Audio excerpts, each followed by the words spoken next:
I'm Susie, and this is Justin. How's it going? We're from Ben Fire and Rescue, and today we want to talk to you a little bit about portable fire extinguishers. Now, fire extinguishers are a wonderful tool. They put out about 85% of fires before we even arrive on scene. So today we want to talk about how to use a portable fire extinguisher. And before we do that, let's go into an acronym that we call RACE. This is what you do before you even put your hands on the handle. So RACE stands for your evacuation procedures and your response procedures. R is rescue. So in the event of an emergency, you want to make sure that everyone is outside of the business or at home. A stands for the alarm. So in businesses, sometimes you'll have pull stations or smoke detectors that are tied into an alarm system, and they will alert 911 that there is a fire or emergency. At home, we don't have that ability. So alarm can also mean picking up the phone and calling 911. C means confine or contain.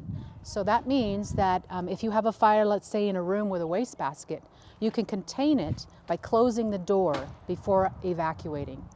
And then lastly, E stands for extinguish or evacuate.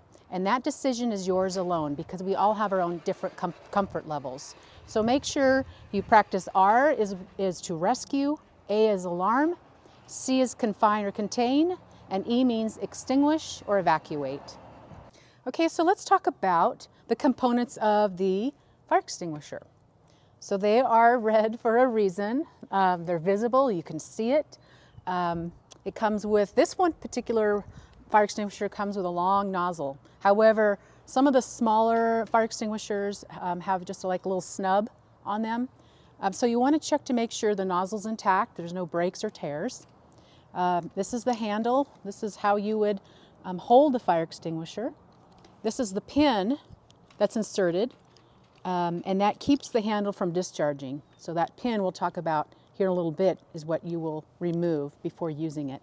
And then here, this is very important. This is the gauge, and the gauge shows you if the fire extinguisher is charged or if it's not charged. And here you can see the yellow needle is in the green, so we know that it's ready to go.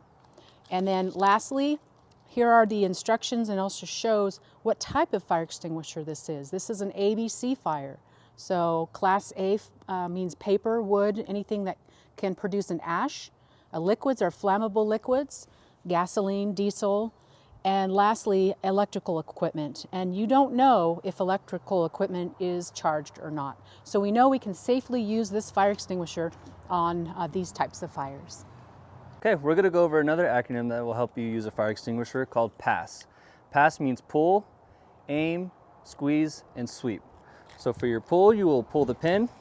Usually there's a little tab that you can twist off. You'll pull the pin. You will hold your fire extinguisher, remove your nozzle, make sure it's fully extended. You will discharge your agent, and you'll sweep back and forth along the base of the fire until the fire is fully extinguished. Or if it's not fully extinguished, make sure you call 911 so we can come and check for hot spots. So we have some common questions that we get for fire extinguishers. One of them is, where can I get a fire extinguisher?